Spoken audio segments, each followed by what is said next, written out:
Hello, everybody. Welcome back to the NBA Front Office Show. I'm Trevor Lane. You can find me on Twitter at Trevor_Lane, over on Instagram at Trevor Lane NBA, joined by Keith Smith at Keith Smith NBA on the Twitter machine.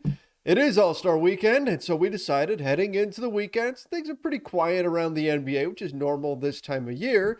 We'd open up the mailbag. We'd throw it out to you guys and see what kind of questions you wanted us to address on the show. We got a lot of responses, some of them pretty funny, some interesting ones, some really good questions as well.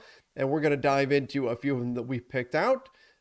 Keith, I was impressed just by the sheer volume of responses that we got to this, considering we threw it out there like an hour or so before we started this show. Yeah, I was too. So shout out to people for jumping in and, hopefully we'll get to your questions. But be forewarned there, as the nature is with a Celtics guy and a Lakers guy, there's a lot of Boston and LA questions. We're not going to answer all of those just because we're trying to be a little bit more general here. If you want our thoughts on the Celtics and Lakers, you probably know by now where to find them from the two of us. But there's a couple of those that we'll get into as well. So let's get going. Oh, I do have to mention this. So Oh, late last night, yeah. I was sitting there and I was looking at, do I want to go? Because when I changed some things in my system and I deleted our intro. Now I can always go back and just get it off of one of our previous. It's not a big deal. I deleted it and I knew, okay, Mm-hmm. I can go grab it if I need to. But I haven't been putting it on our videos. And so I put up a poll here on our YouTube channel late last night asking people, should we build a new intro? Should I go get the old intro that we had been using? Some people liked it, some people didn't, and put that back Mm-hmm. in. Or should we just go with the cold open that we have been, just start the show instantly? And that is winning right now. 670 people have voted on this thing just on YouTube, It's funny. and no intro at all is winning the poll.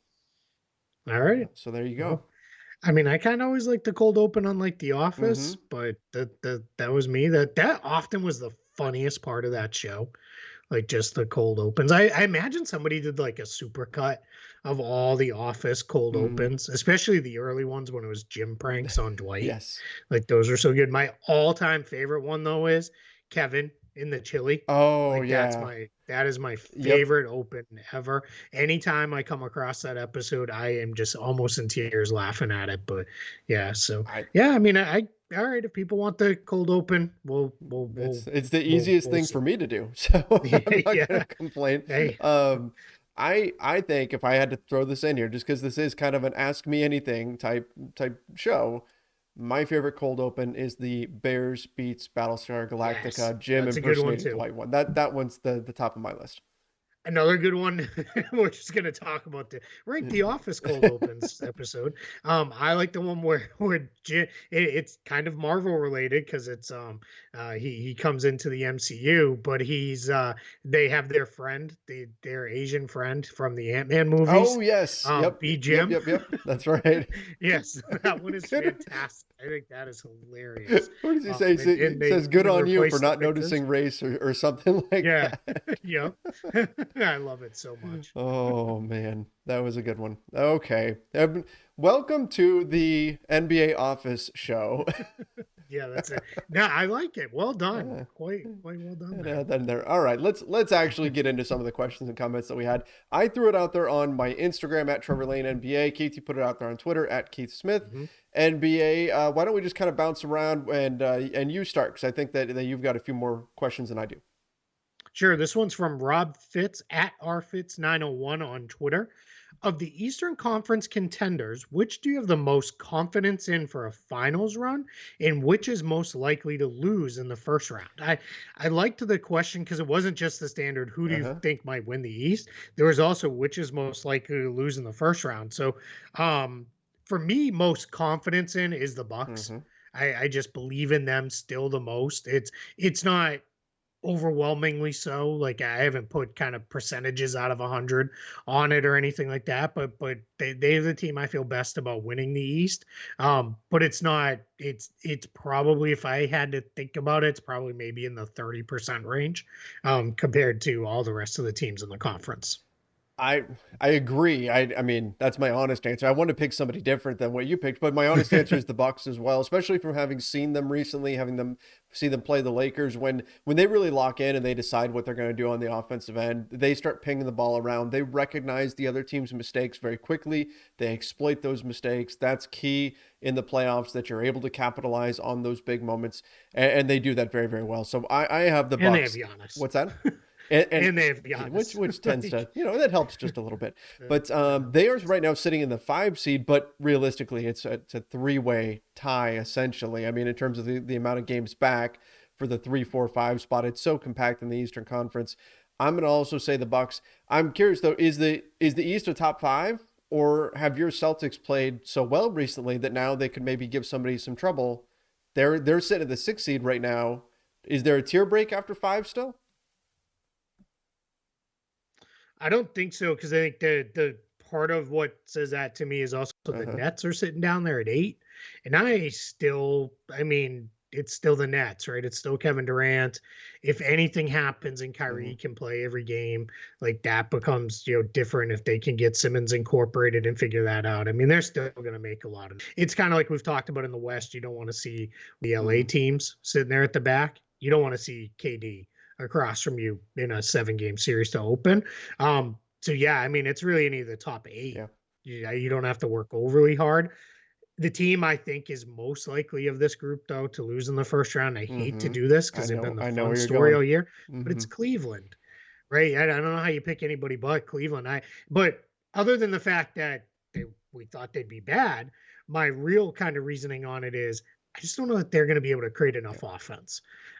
I believe their defense will be pretty good throughout the course of the playoffs. I think that'll hold firm. I just worry, where are they going to go for offense late in games when things really tighten up and it gets close and it's the last 5 minutes. That's a lot of pressure on Darius Garland and Karis LeVert, because the playoffs often, even the most well-oiled of offensive machines, turns into your star players have to make plays. This is why Utah Mm-hmm.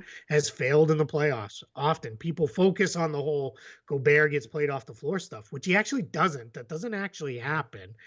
It's their offense goes south because they struggle to create offense. So that's my worry for Cleveland. That's why I picked them. Yeah, great example with the Jazz. Their offense is a pain in the butt to deal with in the regular season, but when you have a 7-game series to Yep. lock into exactly what they are doing, that's when the wheels start to fall off for Utah historically.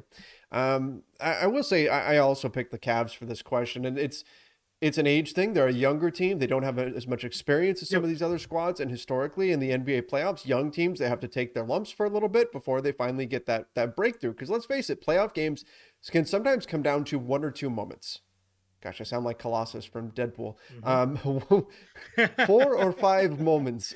And that's all it takes. Yeah. That's kind of what the playoffs come down to. And sometimes younger teams are not able to execute in those big moments. And I hope that's not the case, but I'll give you even a simpler answer though.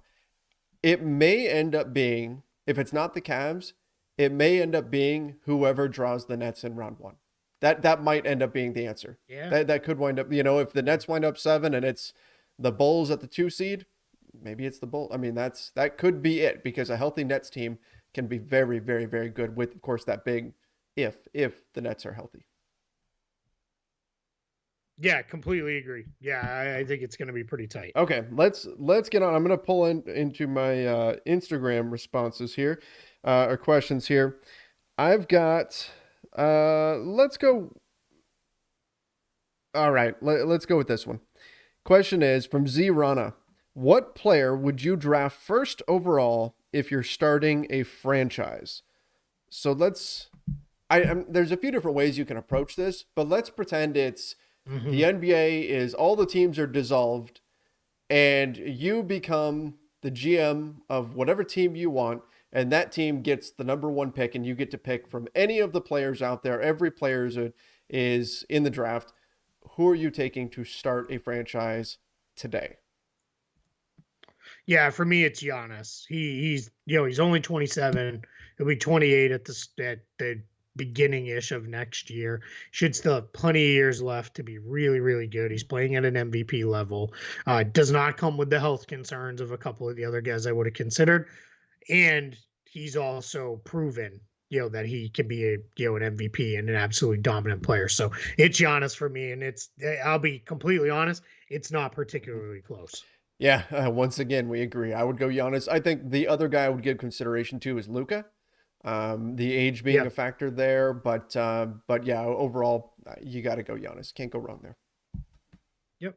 All right, let's keep it with Luka because we got an interesting Luka question. What type of star player do you think fits next to Luka Doncic, given his unprecedented ball dominance and reluctance to play without the ball in his hands? Before I answer, I'll push back a little bit on the second half of that.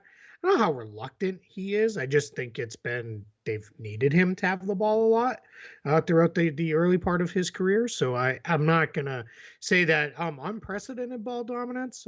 James Harden in Houston, maybe that was pretty similar. But to answer the question, I think it's got to be somebody who can shoot, somebody who can hit spot up shots.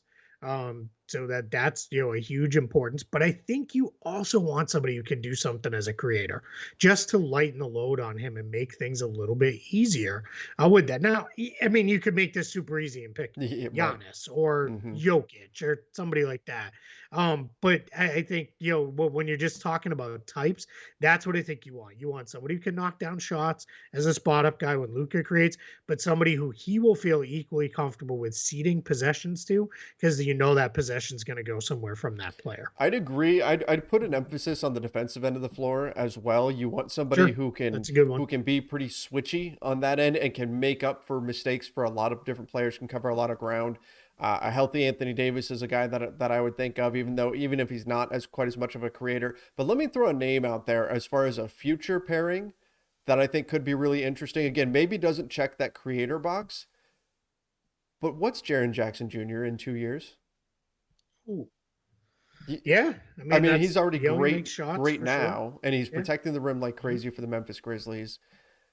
Wouldn't he be an interesting pair? And I know in some ways you're recreating kind of what Porzingis was ideally going to be in terms of giving you some size and some range and things like that. Just never the defender. Exactly, Jackson and that's where I think I like that could be interesting. Yeah, it definitely could be fun. All right, is it on me? It's on me, right? Yep, it's on me. Let's go with this one. This is a Lakers related one.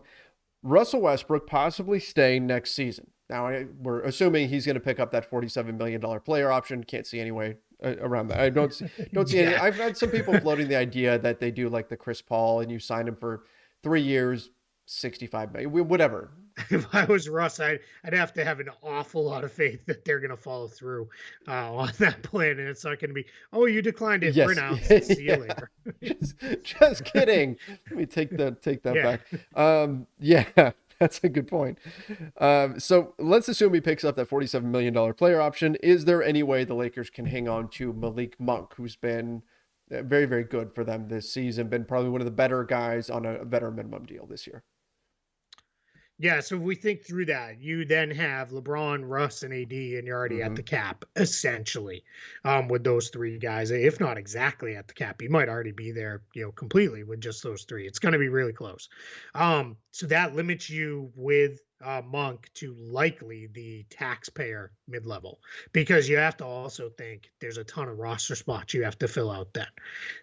That's probably going to be not enough, is my guess. I think Malik Monk was the oddest of this collection of 1 year minimum signings for this Lakers group just because of his age. But I think it was also this is a chance for, if we think back to his thought process over the summer, I can win, I can play a big role.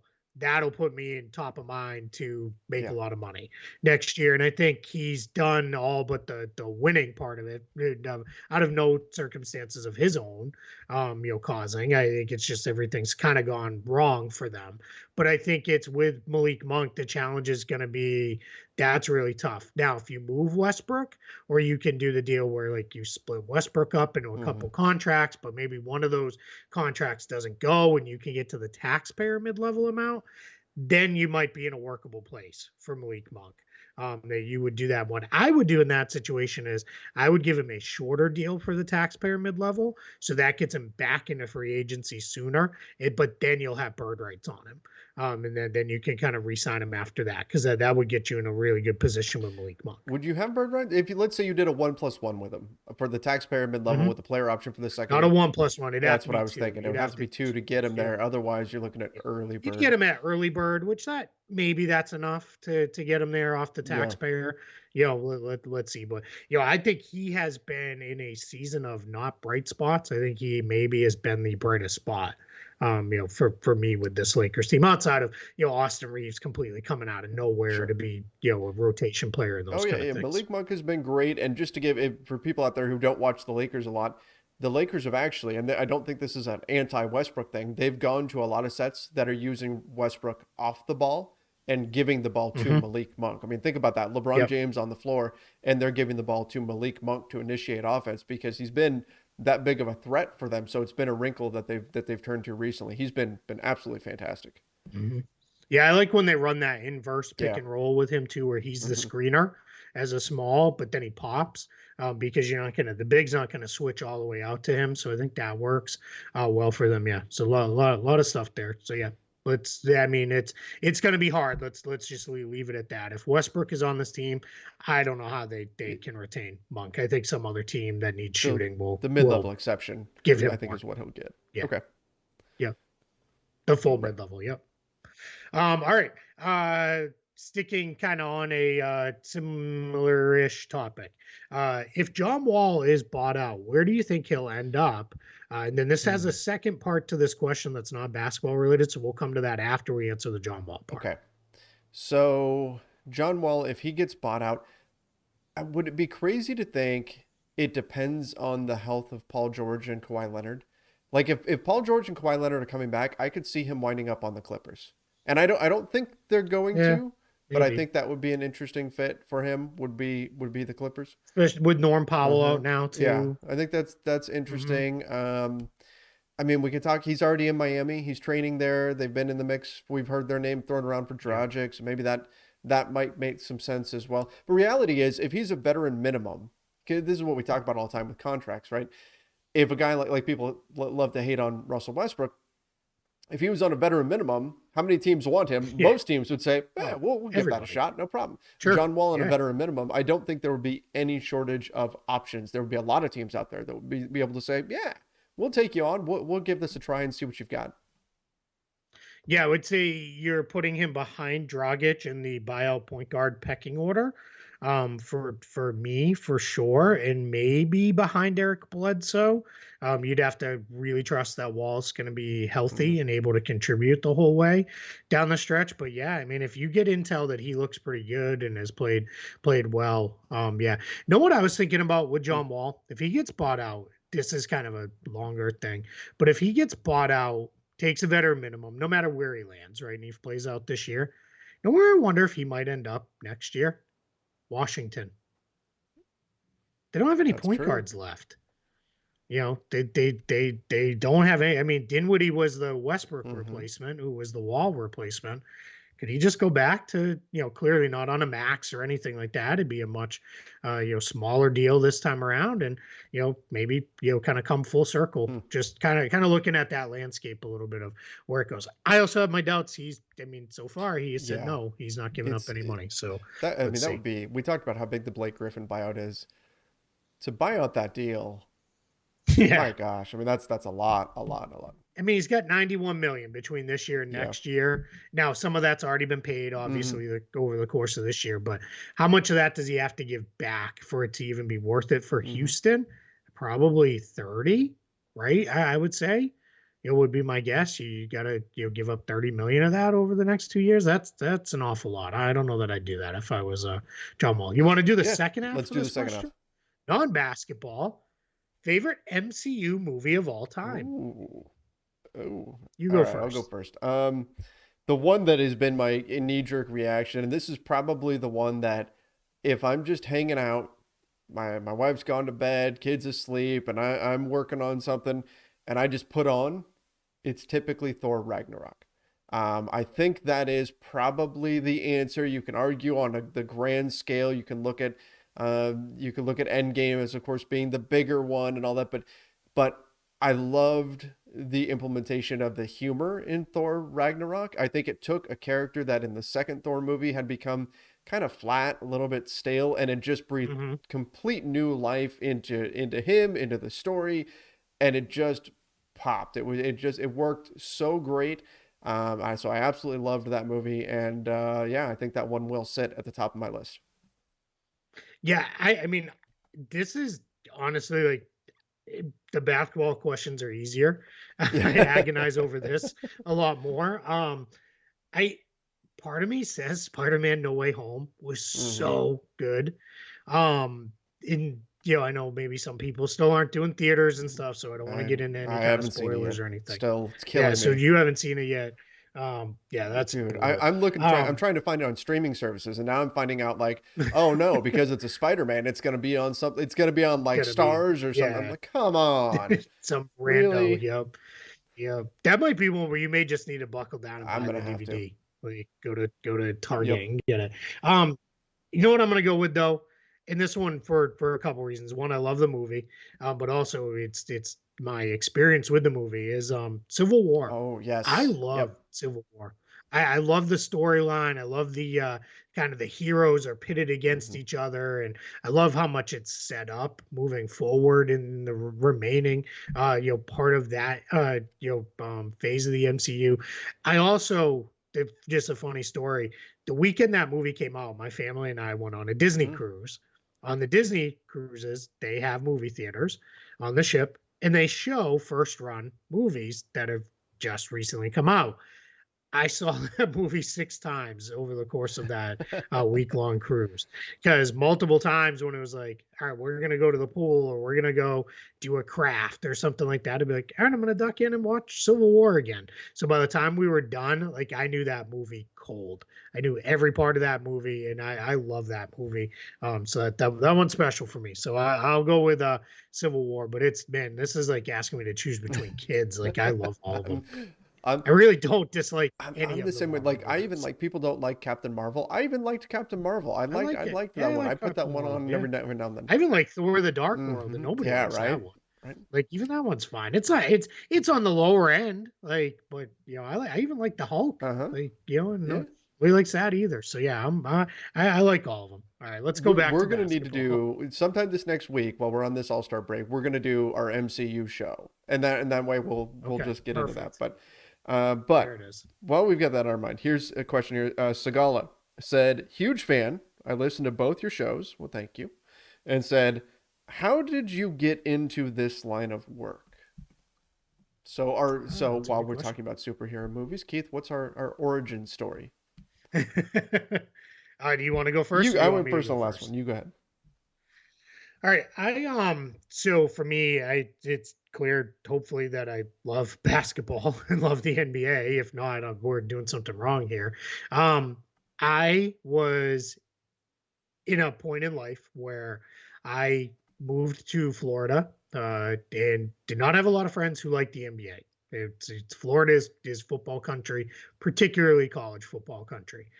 I had a handful, but I migrated to the Real GM message boards and I found my people.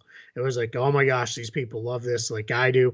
There's a subsection of those message boards that's all about trades and transactions where it's talking about real ones, talking about fake ones. And it was like, I can't tell you how many hours per day I spent on those message boards. And I was writing insanely long message board posts with a lot of detail. That turned into people who worked for the site seeing that and saying, "Hey, we might have a little bit of work for you to do." It was all behind the scenes type stuff, and I was doing that for a while. Then, as various writers that they had moved on, they gave me a shot to write for the site. Thankfully, those early columns are not always the easiest to find because they probably weren't very good. But it was great. My editor over there, a guy named Chris Reyna, was so good to me. And then because my niche was the salary cap, I started to build a little bit of a presence on Twitter of, hey, this guy knows his stuff about the cap, and that became like a thing, and that grew from there, and that got me more connections. That put me in touch with Yahoo Sports and a couple other outlets, and made a ton of friends, both in front offices, on the agent side, on the player side. I've had players hit me up privately when they're pending free agents of, hey, who has what left for money. It's hard to know. We're hearing this and that and those kind of things. It's just been a lot of fun. And then on that, doing that work ultimately landed me with Spot Track, and really kind of landed us with starting the show, entirely. So it's been fortunate. For those who don't know, I worked for Disney for nearly 20 years. Started with them as an intern while I was in school, stayed all the way through finishing school, and then I left Disney exactly 3 weeks before the NBA season shut down. So I had 3 glorious weeks of doing this full time, and then a year of worry and trouble. I got furloughed from a couple outlets who, to be completely honest, kept me on far longer than they probably should have, considering all the stuff that was going on in the world. But everything came around. Everything has worked out fine now, and I love it. And I love that we have this outlet to talk about things. I love that we're right primarily now about the league as a whole. Spot Track is like, oh, you want to write about super nerdy cap stuff? Please do. Yes, we want that. Like that's my favorite thing to get into. So yeah, so that's kind of my origin story with this.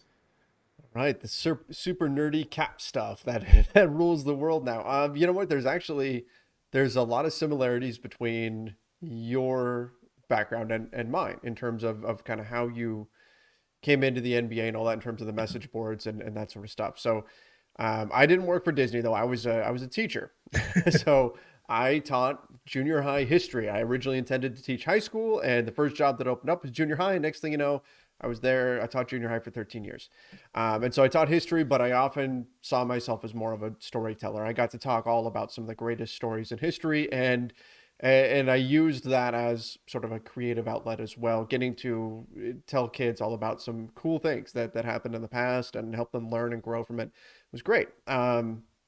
But while I was doing that, I always knew that I needed another creative outlet. That my plan was always, while I'm going to teach, I need something else on the side. Let's face it, teachers, they're underpaid. That's a fact. Teachers around the country don't make as much as they should, and so I knew I'm gonna. Very, very, very, very it's underpaid. it's you know what? It's a labor of love, and similar with this labor of love, of course, but teachers definitely underpaid. And so I said I'm going to do something on the side, and I said, all right, I'm gonna write novels because I love to write. And so I would have this great story idea, and I'd sit down and I'd start writing, and I'd get into it, and I have all this character development and plot and all this kind of stuff, and it would just stall out. Why? Because I was spending my time on basketball message boards, probably reading Keith's stuff on Real GM, probably reading those long posts. And that's when eventually I got to the point where I went, I made a huge mistake. You have to write what you love. That's what you have to write about. Whatever it is that you love, you have to write about that. And I was spending all my time on basketball rumors and stuff anyway. So I had a little bit of a writing background. I did some writing on actually pro wrestling of all things, which those of you guys know now. One of my good friends is Chris the Masterpiece Masters, which is funny. But back when I was in college, I wrote about pro wrestling. I had written for NBA.com about fantasy basketball. And so I had a little bit of a writing background in terms of sports. Thought, okay, if I'm really going to write sports, the barrier for entry is non-existent now. Let me start up a blog online and just use it as my sort of blank page and just see if I can write sports. And so I wrote for about 6 months just to see if I could do it consistently, stick with it, if I could, improve, get better, all that kind of stuff. I was reading a ton of Bill Simmons. So of course my early stuff sounded a lot like Bill Simmons. Oh my God, so much of Right. mine too. And that was all Yep. of us who are from that Everybody our generation, age. Yeah. our age. Like we invariably wound up sounded like Mark Stein for a little bit. Then it sounded like Bill Simmons, but eventually I found my voice, used that as a portfolio to go get picked up by one site. And next thing I was getting paid for what I was writing. Eventually that led to an offer from Lakers Nation to join them. I was getting paid to write one article per week for them. And that eventually grew and grew. And I just tried to always be that guy that if there was something that was needed, I raised my hand and said, I will do that, whether it was grunt work or whatever. And eventually that led to a podcast. And then video work, and now I don't even really write much anymore. I mostly do videos and video and audio work for them. And so that's how I got to this point here. Keith and I met years ago. He was on a podcast with me, and we were talking about cap stuff, and we've stayed in touch ever since. And then we decided to get this iteration of the front office show going, and here we are, back to present day. Absolutely. Yep. All right, we're semi-related question since we've both been doing this for a little bit. How difficult is it to cover, to cover the NBA during COVID than the seasons before? I'll kind of answer this because I think we might both have slightly different perspectives on this, but also similar. Neither one of us live where the teams we cover are, so that's part of it initially, and that can be at times I think we have gotten really good at figuring out how to do that without being in the market. But we also have both been in NBA markets. So the different part is the access has changed. It used to be I would go to Orlando Magic practices, games, shoot-arounds when the other team was in town. Because it's Orlando, it's warm, it's nice. Teams, if they could come in a day early, often they would travel here a day early, sometimes even bring the family on that trip. And it would be really great to be around people. And that part of it was easier because you could just talk to players, you could really form and build that relationship.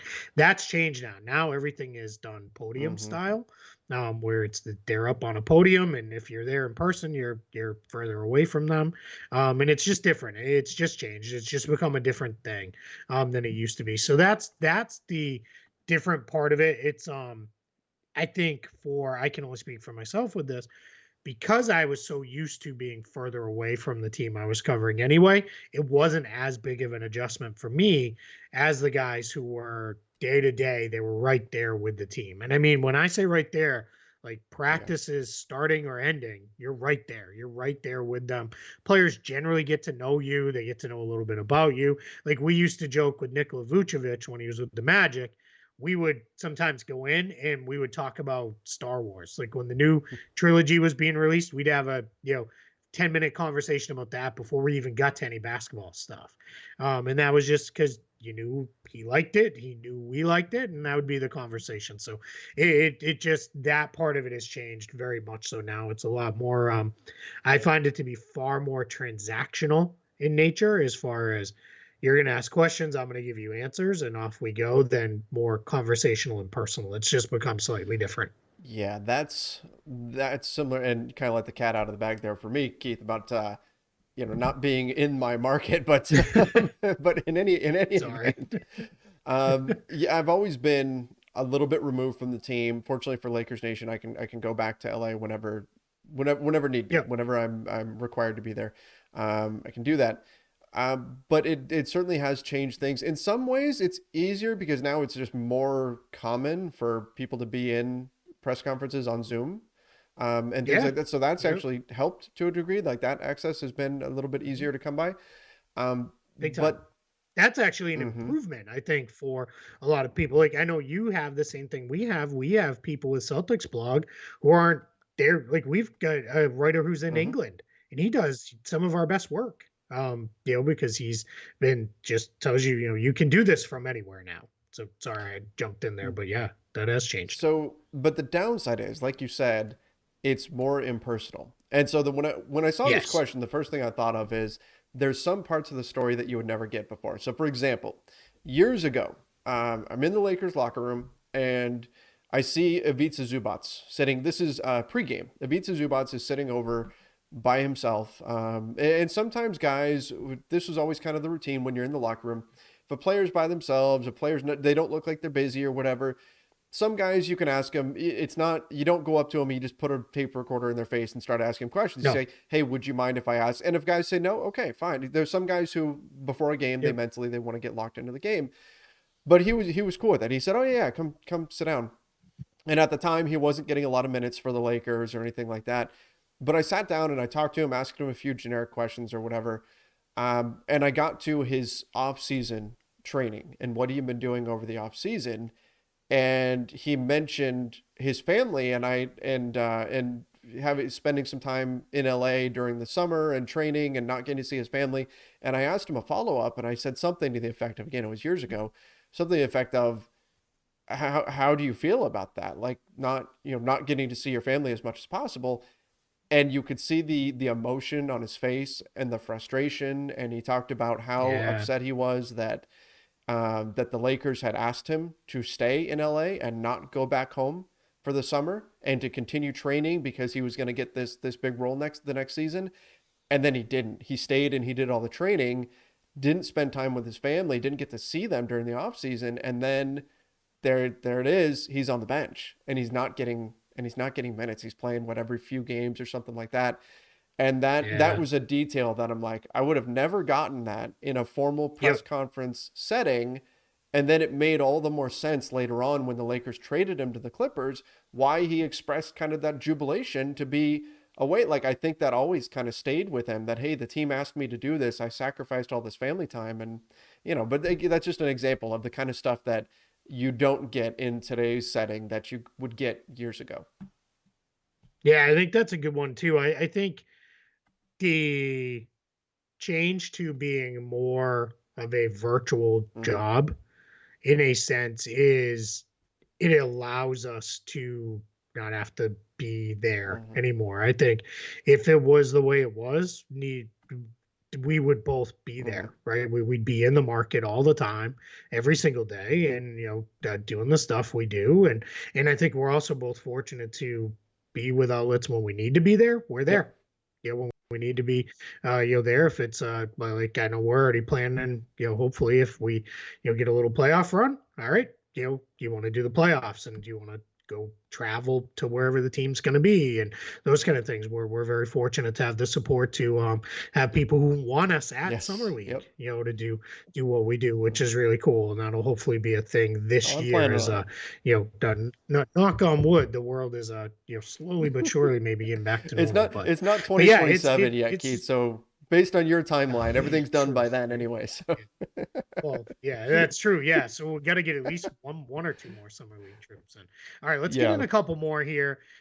We'll move back towards the basketball side of questions. So this was an interesting one. It just kind of a process type thing. Why don't we see more teams use waiver claims for players released on minimum contracts as opposed to having the player choose? It's a fair question because generally, unless you're hard capped, anybody can claim someone on a minimum contract. If you're hard capped and you're above the hard cap, clearly you cannot. But if you're not, I think why you don't is nobody at this point, and I assume this Hmm. is talking about on buyout time.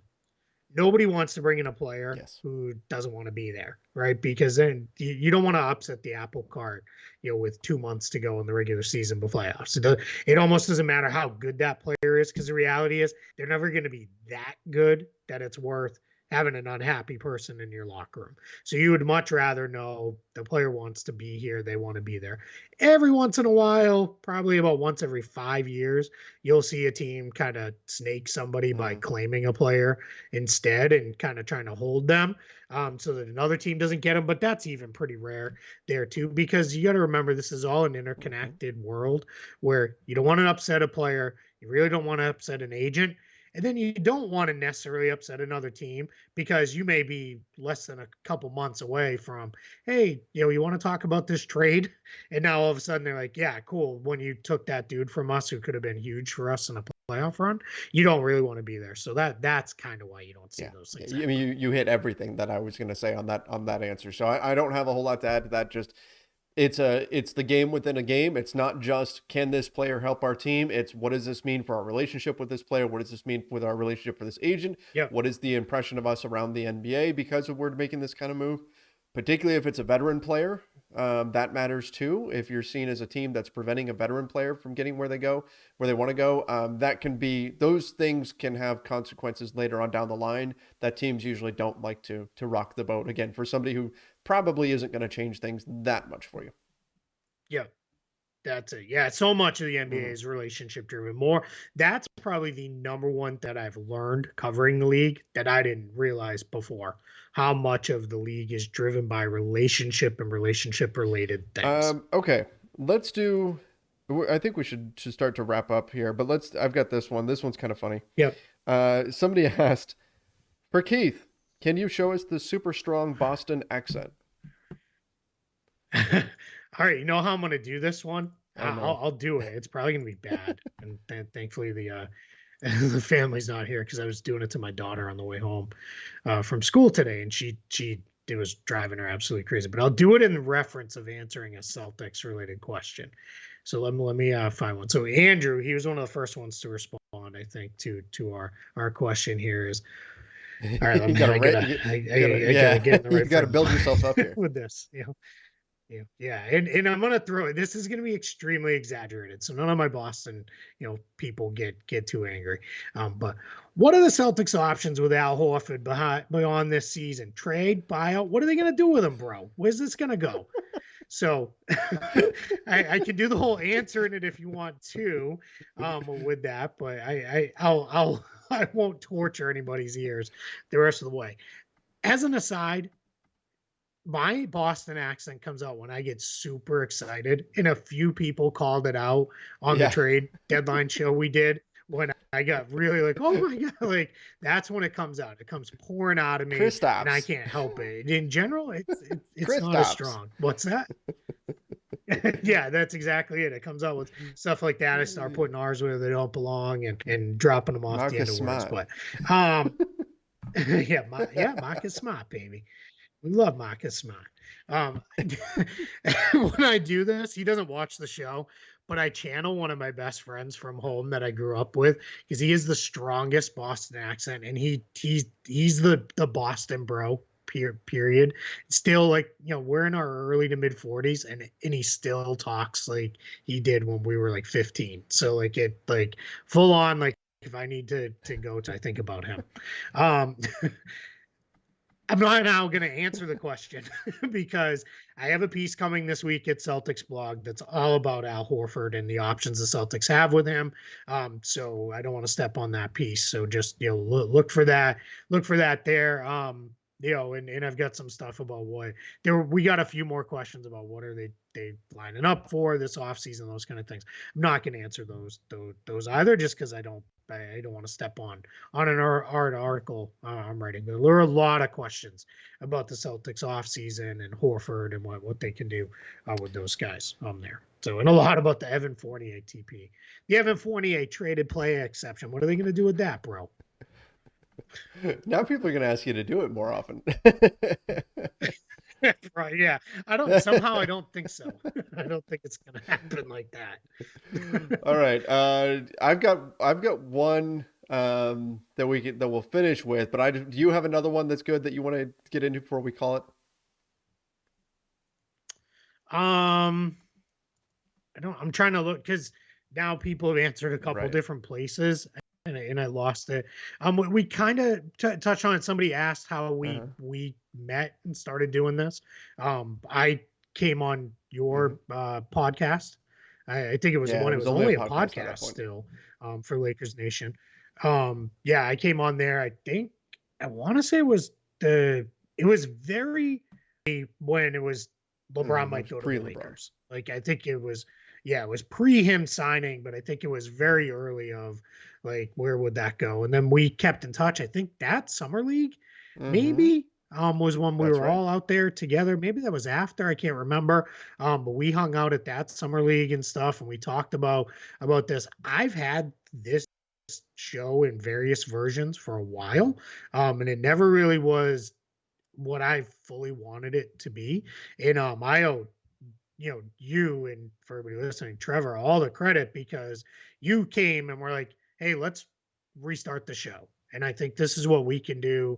And I think, there's going to be interest in this. And, there were times when I was kind of like, I don't know. Like, I don't know that I want to take that on. And now I can honestly say this is like one of my favorite, I almost said half hours each day. It's never a half hour. Ridiculous because that's not true. Favorite, hour each day is when we, get to talk about this because we get deep into the stuff I love, and I love this stuff. And then, credit to you for seeing, there's an audience and people will want this and they're going to go, and it's, gone way beyond what I ever expected. So yeah, that's that question was, I can't even find who asked it now, but people have asked that a handful of times too in our YouTube comments of, how did a Celtics guy and a, Lakers guy come together, and that was it. And I think, for us, it's the teams are one thing, but we love the game and the league more than the teams as individuals,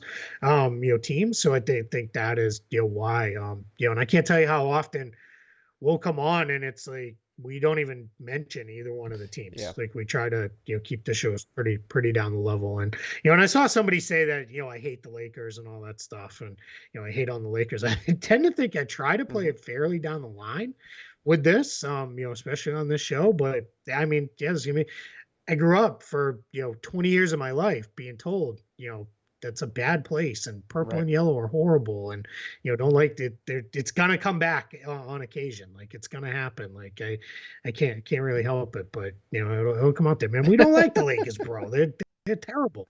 We put 17 banners up there way before they did, bro. Oh man. Well, I mean, first of all, thank you for the kind words about, about the show and all that, and kind of where we went with it. I also had a sense that we could take this to some place, that it could turn into something good, but I've been blown away by all the support that we've received, and I think that this is just going to continue to grow and grow. And I keep thinking, people have called us, we've talked about this on here before, people have called us the best kept secret in NBA podcasts or NBA video, whatever it is lens you want to view us through. Don't make that the case. Tell people about this. Tell people about the show. People.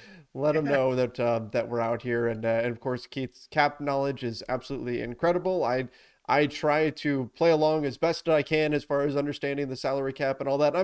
I can hang on most stuff, but the fine details and stuff I rely on Keith. I tend to look at things through a narrative perspective, and so in that way I think we tend to balance each other out pretty well on all of that stuff as well. The final question though that I want to get to, and this is because this meme has been going around now. You saw the Super Bowl commercial with LeBron James talking to the young LeBron James. And so I guess I wanted to leave with this question, and I've seen all the ones out there saying it's LeBron telling young LeBron, if Russell Westbrook calls, don't answer. Those are pretty funny. But my question, if you could go, you hop in the DeLorean, let's date ourselves here. You hop in the DeLorean, you get it up to 88 miles per hour. You go back and you talk to yourself at 18 years old. What advice are you giving yourself now? Go for it earlier. Don't wait so long. If what you want to do is basketball, make it happen. Find a way. It was harder when I was getting done with school. There weren't. I'm not so old that the internet didn't exist, but it wasn't as simple as basketball internships and a pop a million results. But I could have found one, and I chose to go a different direction, and I have no regrets at all about that. I love that my life in Florida led me to my wife and ultimately our daughter and everything else. But it would just be go for it earlier. Really invest the time earlier in doing this. Not necessarily right immediately after school, but don't hold out. If it's just kind of in general, like, chase your dreams, right? Because it's rarely you're going to be disappointed. At worst, you're going to find out, you know what, that's not really what I wanted to do, and that's okay too, right? Then you'll really find out what's important. But that's what I would say. I like you use the word invest, and I thought, gosh, if I had started investing money like when I was like 18, Well, and that's compounding, and okay, I obviously wish I'd done that, but yes. Amazon, bro. Go money back, in buy all the stock. If something called Bitcoin comes out, you want to go ahead and buy a lot of that right when it first comes out, and then hang on to it for a little while. Don't go buy a pizza with it, like that one guy infamously did, and now that pizza's where that coin is worth however much it's worth at this point. I think it's at like 40,000 today. But in any event, if I had to give myself advice back then, it would be.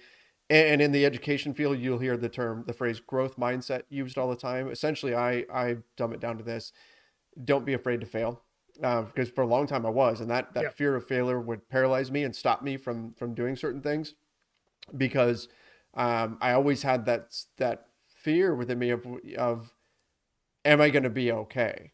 Am I going to be able to do this? And if I fail at something, how am I going to handle that? How am I going to process that? Am I going to financially, am I going to be okay to get through this? Emotionally, while I get through this stuff? And it wasn't until I finally, for whatever reason, just hit the point, maybe just maturity wise or whatever, that I realized that failure is a part of it and that you are going to be okay. That you can fail at something and still bounce back. And that's when you find out how strong you really are, is when you do fail. And I specifically, for me, I'm referencing, the Great Recession from 2008 to 2010. Things got rough and I was okay. And I think it was then that I realized it, things will be okay, even if it doesn't work out exactly like you plan it to. And I think that's what ultimately allowed me to start putting myself out there in terms of writing, in terms of getting out content and acting on the feeling that I had something to say and something to provide specifically in this field. So I would say don't be afraid to fail, because that is ultimately what's going to lead you where you want to go. One of my best friends in the world, he watches the show and listens to the podcast version. He'll know who he is when I say this. He said to me when I was debating, should I leave Disney to make this jump and do basketball all the time? And his comment back to me was always, hey, if everything doesn't go wrong, you always have a place here with me where you can come and I'll make you a There you sandwich. go.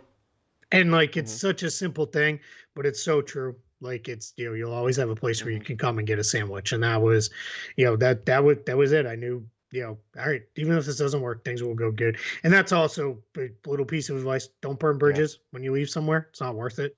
It's never gonna be worth it. Even if you hate the place so much, it's just walk away. Walk away with the smile on your Mm-hmm. face that you're leaving. Like that's it. But yeah, this has been fun. We'll do these more. Maybe we'll do another one next week. If we'll see how dry the news is here a little bit, but hopefully you guys had fun with this. There were a lot more questions we did not get to. There were a lot of Mm-hmm. Lakers and Celtics questions. Maybe we'll do a Celtics Lakers specific show, or we'll pull back and just do stuff on them. But yeah, this was a lot of fun. Again, thank you guys for everything, all the following and all that. And I am gonna disappear because All I gotta go right. do Well, radio. enjoy that. Thank you, everybody, for joining us here. Like Keith said, it may be a little bit sparse next week for news. I'm fully assuming that we're going to wind up doing an MCU show. So just be on the lookout for that one. All right. Thank you, everybody, for joining us. Make sure you do subscribe right here to the NBA Front Office Show. Don't forget to turn on those notifications as well. Till next time, everybody, stay safe, see ya, and have a great weekend.